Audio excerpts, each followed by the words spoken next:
নমস্কার, আসসালামু আলাইকুম। কেমন আছেন সবাই? আজ আমি আপনাদের জন্য একটি নতুন ভিডিও নিয়ে আসছি। আর এটা হচ্ছে মণি কাকার বাসায় দুপুরের ভুরিভোজ। এখানে আমরা দুইজন রাঁধুনি এমন রাধা রেঁধেছি যে সবাই চেটেপুটে খেয়ে নিয়েছে এবং অবশেষে আমাদের অনেক সুনামও করেছে। এখানে দিদি রান্না করেছে রুই মাছ দিয়ে বেগুন আলুর পাতলা ঝোল। দিদি এখানে প্রথমে মাছগুলো খুব ভালোভাবে মেখে নিয়েছে, তারপর এটা চুলায় দিয়ে দিয়েছে। আর এদিকে দেখুন আমরা সবাই মিলে বাটনা বাটা এবং তরিতরকারি কাটাকুটি করছি। এখানে আমি বাটনা বেটে দিদির কাছে চলে গিয়েছি। দিদি এখানে কি করছে দেখুন, মাছগুলো খুব ভালোভাবে উল্টে পাল্টে ভেজে নিচ্ছে। আর অন্য চুলায় মিষ্টি কুমড়া, আর মিষ্টি কুমড়া তো বোঝেনি, এখানে মিষ্টি কুমড়া তৈরি হচ্ছে রুই মাছের মাথা দিয়ে। এটাকে আমরা ঘ্যাঁটো বলে থাকি। এটা খুবই মজাদার একটি খাবার। দিদি এখানে দুই চুলায় একসাথে রান্না করছে, যেটা আমি মূলত করে থাকি। আর এখানে মশলা হিসেবে দেয়া হচ্ছে জিরা বাটা। আর কি উপাদান দেয় দেখুন, এখানে জিরা বাটার পর দিদি আদা বাটাটাও দিয়ে দিয়েছে। আর এটা খুব ভালোভাবে তেলে সাঁতলে নেওয়া হচ্ছে।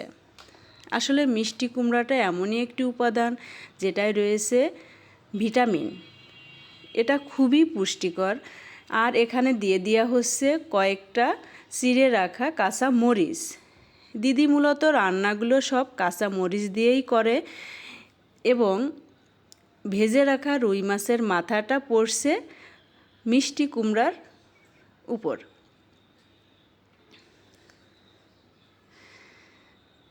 দিদি খুব ভালো একজন রাঁধুনি। আজ আমি তার ক্যামেরাম্যান হয়ে সত্যি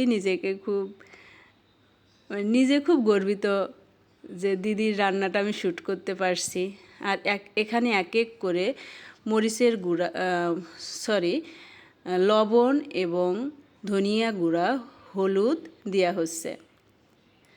আর এদিকে রুই মাছটা খুব ভালোভাবে ভাজা হচ্ছে, কারণ আমরা অনেকেই গিয়েছিলাম মণি কাকার বাসায়। আর রুই মাছটা অনেকগুলা রুই মাছ একসাথে দিদি ভেজে নিচ্ছে। দেখুন, দিদি রান্নাটা খুব যত্ন সহকারে করে, যা আমার খুব ভালো লেগেছে। দিদির রান্না আমি আগেও খেয়েছি। এবার দিদি নাড়াচাড়া করে এটা খুব অল্প আঁচে ঢেকে রাখছে। আর এদিকে দেখুন, দিদি ক্যামেরায় আসতে চায়নি, আমি জোর করে দিদিকে একটু দেখানোর চেষ্টা করেছি। এখানে মাছগুলো লাল করে ভেজে নেওয়া হয়েছে এবং এটা তুলে নেওয়া হচ্ছে। দেখুন কতটা সুন্দর, কতটা লাল করে দিদি ধৈর্য সহকারে মাছটা ভেজে নিয়েছে। এখন এখানে কি ফোড়ন দিবে দিদি? ও, আরও মাছ আছে। দেখুন অনেকগুলো মাছ ভাজা হচ্ছে এখানে। আর মাছ ভাজা দেখলে আমার জিভে তো জলই এসে যায়, কারণ আমি মাছ ভাজা দিয়ে ভাত খেতে অনেক পছন্দ করি। দিদি আমাদের সবার বড়, এর জন্য দিদির হেল্পিং হ্যান্ড হিসেবে আমি ওদিন ছিলাম। আর এখানে দিদির টেকনিকগুলো আমার খুব ভালো লাগে। দেখুন সামান্য গরম তেল দিদি মিষ্টি কুমড়ার ঘন্টর ভিতরে দিয়ে দিচ্ছে। আর কালারটা দেখুন কতটা সুন্দর হয়েছে। দেখুন আপনারা, দিদি থালা ভর্তি মাছগুলো ভেজে উঠাচ্ছে।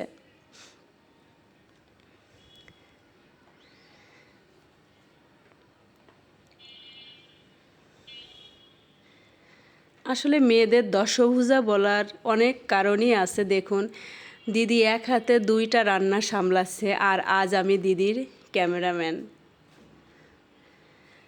দেখি দিদি এখানে তেলে কি দিয়ে দিচ্ছে।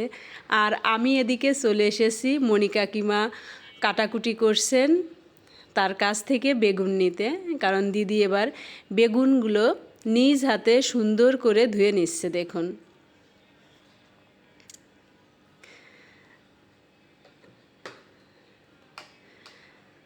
এখানে কালো বেগুনের তরকারি সাথে আলু দিয়ে। আর রান্নাটা কেমন হয়েছিল শেষে আপনারা অবশ্যই দেখতে পারবেন। এখানে দিদি তেলে দিয়ে দিচ্ছে গোটা জিরা,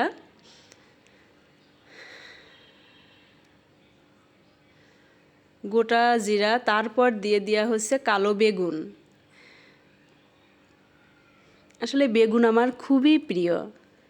আর কি বলবো, এমন কিছু নাই সবজির ভিতরে যা আমি পছন্দ করি না। আমি সবগুলো সবজি কম বেশি পছন্দ করি। তবে আমার কথা মতোই আজ রুই মাছ দিয়ে বেগুন এবং আলুর ঝোল হচ্ছিল। কারণ অনেকেই বলেছিল শুধু আলু দিয়ে রান্নাটা হবে, কিন্তু আমি বলেছি না, এর ভিতরে কালো বেগুন অ্যাড করবে। কারণ বেগুন এবং আলুর যে একটা রসময়, যে একটা মানে কি বলবো, একটা যে সুন্দর একটা কমিউনিকেশান, এটা আসলে বলে শেষ করা যাবে না। বাঙালিদের প্রিয় খাবারই কিন্তু আলু বেগুনের তরকারির সাথে মাছ দিয়ে। এখানে দিদি হালকা হাতে সব কিছুই সুন্দরভাবে করছে। এতে দিয়ে দেওয়া হচ্ছে, ও আচ্ছা, এখানে লবণ দিয়ে দেওয়া হচ্ছে। দিদি এখানে এক এক করে সব মশলাই অ্যাড করবে।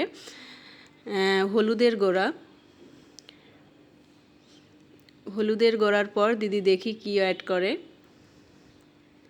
হ্যাঁ, দিদি এটা খুব ভালোভাবে তেলে ভেজে নিচ্ছে। আসলে বেগুনটা কাঁচা থাকলে কিন্তু ওই রকম স্বাদটা আসে না।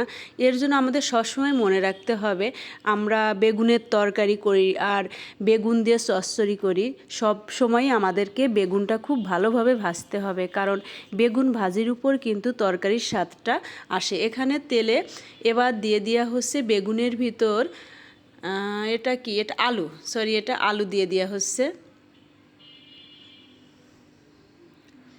এবার বেগুন আলুর একযোগে ভাজি হবে। বেগুনটা এবং আলু একসাথে ভাজি করা হবে। দিদি রান্নাটা খুব যত্ন সহকারেই করছে।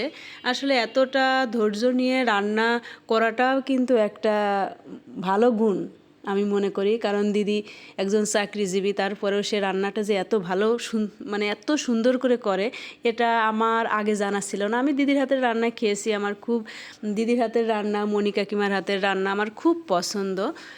আজ যেহেতু এখানে দিয়ে দেওয়া হচ্ছে জিরা বাটা, তারপর দিয়ে দেওয়া হবে কি দেখি দিদি এখানে কি অ্যাড করে। দিদি এখানে আদা বাটা দিয়েছে এবং জিরা বাটা দিয়েছে। আর আমাদের এই মাছের তরকারিতে আসলে পেঁয়াজ রসুন ব্যবহার করা হয় না। আমরা মূলত ধনিয়া বাটা, জিরা বাটা, আদা বাটা দিয়েই মাছের ঝোলটা তৈরি করি। আর এটা খেতে খুবই সুস্বাদু।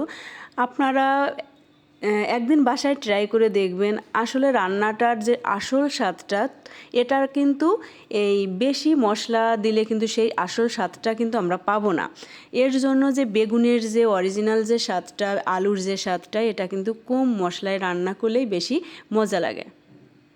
দেখুন দিদি এখানে খুবই সুন্দর করে ভেজে নিয়েছে, কালারটা শুধু দেখুন।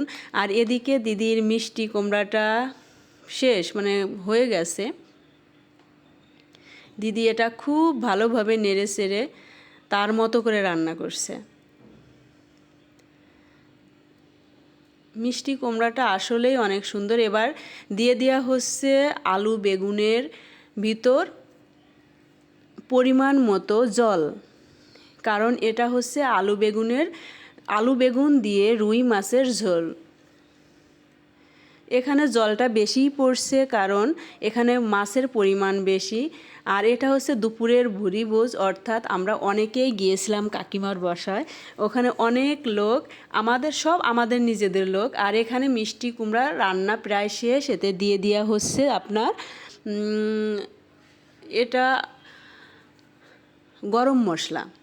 কারণ গরম মশলাটা সবার শেষে দিলে মিষ্টি কুমড়ার একটা আলাদা স্বাদ আসে। আর দিদি এখানে ঝোলটা দেখা যাচ্ছে যে আলু বেগুনের ঝোলটা টকবক করে ফুটছে। এতেই বোঝা যাচ্ছে সে রাঁধুনিটা কেমন।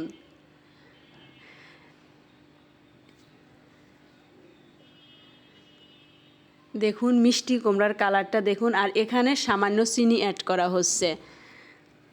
চিনিটা দিলে মিষ্টি কুমড়া কিন্তু আসলেই কি মিষ্টি কুমড়াতে মিষ্টির পরিমাণ কতটা থাকে সেটা আমরা সবাই কম বেশি জানি।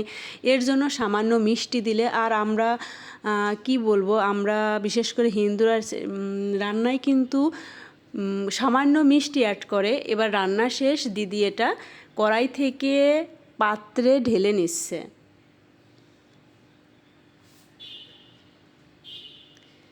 দেখুন কতটা সুন্দর হয়েছে, রান্নাটা দেখে মনে হচ্ছে 1 প্লেট ভাত এই মিষ্টি কুমড়া দিয়েই খাওয়া হয়ে যাবে।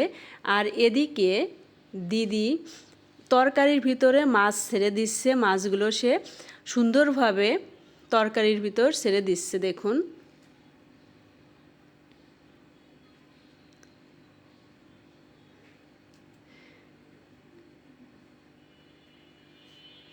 আর দেখুন ঝোলটা একটু গাঢ় করার জন্য দিদির একটা টেকনিক, সেটা হচ্ছে দিদি গোটা কয়েক আলু উঠিয়ে রেখে সেটা ম্যাশ করে দিচ্ছে যেন ঝোলটা একটু গাঢ় হয়। দেখুন এই টেকনিকটা আপনারা অবশ্যই ফলো করবেন, তাহলে তরকারির স্বাদটা আরও বেশি ভালো হবে, দেখতেও অনেক সুন্দর দেখাবে। দেখুন দিদি কিভাবে এটা ম্যাশ করে তরকারিতে ব্যবহার করে।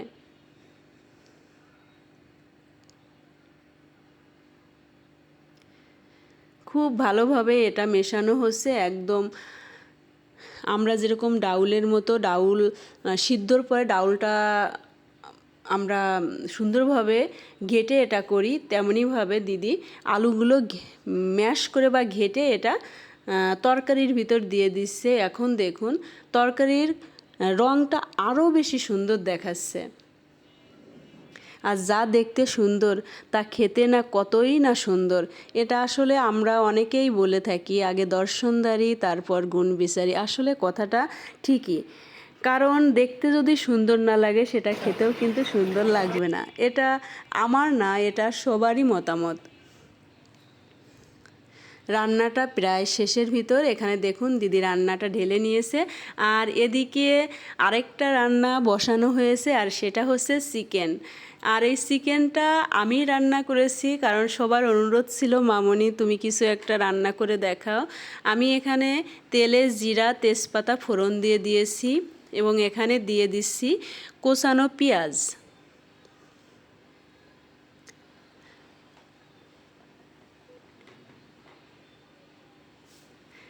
কোচানো পেঁয়াজ আমি এখানে তেলে দিয়ে দিচ্ছি। আর এটা খুব ভালোভাবে লাল করে ভেজে নিচ্ছি। দেখুন আপনারা খুব ভালোভাবে লাল করে ভেজে নিতে হবে।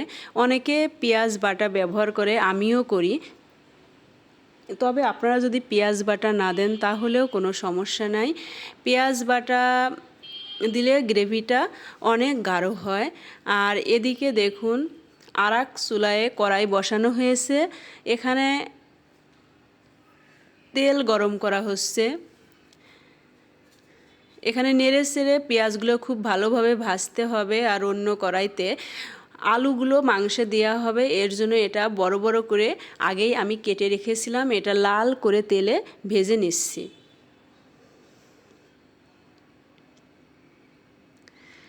কারণ আমরা বাঙালি, আমাদের চিকেনে একটু আলু না হলে কি চলে বলুন? এর জন্য আমরা চিকেনে কম বেশি সবাই আলু ব্যবহার করি। কারণ 2 টুকরা মাংসের পাশে যদি 1 টুকরা আলু থাকে তাহলে আমাদের মনই ভরে যায়। আসলে আমরা অনেকেই কিন্তু আলুটা ব্যবহার করে থাকি, যদি কেউ না করেন তাহলে একটু ব্যবহার করে দেখুন মাংসের সাথে আলুটা খেতে কেমন লাগে। আর এদিকে আমি আলুর ভিতরে সামান্য হলুদ গুঁড়া এবং লবণ দিয়ে দিলাম। আর এখানে আপনারা মনে রাখবেন যে কোনো ভাজিতে আমরা ভাজিটা পুড়ছে কিনা এটা কিভাবে বুঝবো? যদি হলুদ দেওয়া থাকে তাহলেই কিন্তু আমরা বুঝতে পারি যে আসলে ভাজিটা পুড়ে যাচ্ছে কিনা, কারণ হলুদের রঙের উপর কিন্তু পোড়াটা ডিপেন্ড করে। আর এদিকে আমি আলুটা ঢেকে দিয়েছি, আর অন্য কড়াইতে পেঁয়াজগুলো খুব ভালোভাবে লাল করে ভেজে নিচ্ছি। আর প্রথমেই আমি হলুদ অ্যাড করছি, এর কারণও আছে, কারণ তেলে হলুদ পড়লে কালারটা সব থেকে বেশি সুন্দর হয়। এর জন্য আমি হলুদের পর দিয়ে দিচ্ছি ধনিয়া গুঁড়া। এবার এতে দিয়ে দিচ্ছি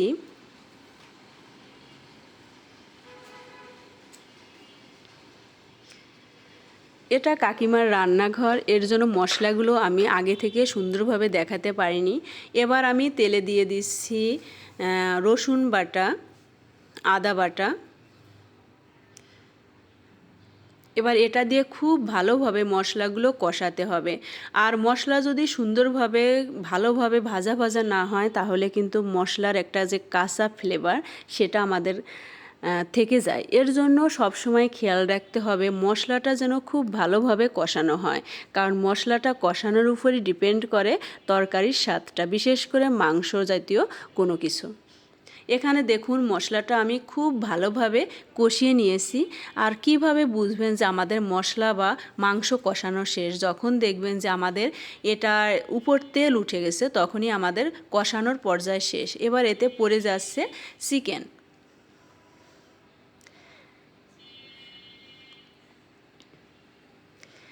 চিকেনে আমি খুব ভালোভাবে চিকেনটা নেড়েচেড়ে দিচ্ছি, কারণ চিকেনের গায়ে মশলাটা লাগানোর জন্য এটা আমাদের খুব ভালোভাবে নাড়াচাড়া করতে হবে। কারণ আর আমি অবশ্য সব কিছু সুন্দরভাবে দেখাতে পারিনি। এখানে আমি মাংসটা প্রায় কষিয়ে নিয়েছি, তাতে যোগ করছি লাল করে ভেজে রাখা ডুমো আলু।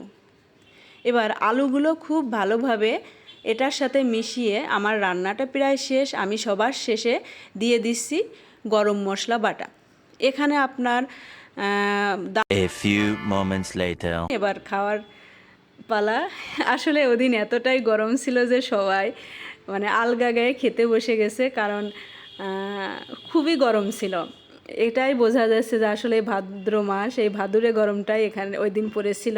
আর এদিকে আমি খাবার পরিবেশন করছি, আমার ভাসুর মানে আমার দাদাকে আমি খাবার দিচ্ছি। আর প্রথমে মাছের ঝোলটা দিয়েছি, এক এক করে আমি সবাইকে তরকারিটা দিয়ে দিচ্ছি। আর এই দিকে যে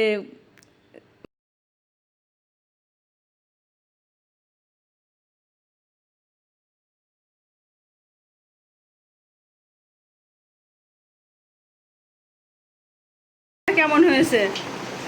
অসাধারণ অসাধারণ, সত্যি ভালো লাগছে। অনেক সুন্দর আছে, মানে সুস্বাদু, সব সব আইটেম অসাধারণ, মানে সব দিক থেকে ভালো আছে। আজ আমার এই ভিডিওটি যদি আপনাদের ভালো লেগে থাকে তাহলে অবশ্যই কমেন্ট করে জানাবেন, লাইক করবেন, শেয়ার করবেন। নমস্কার, আসসালামু আলাইকুম।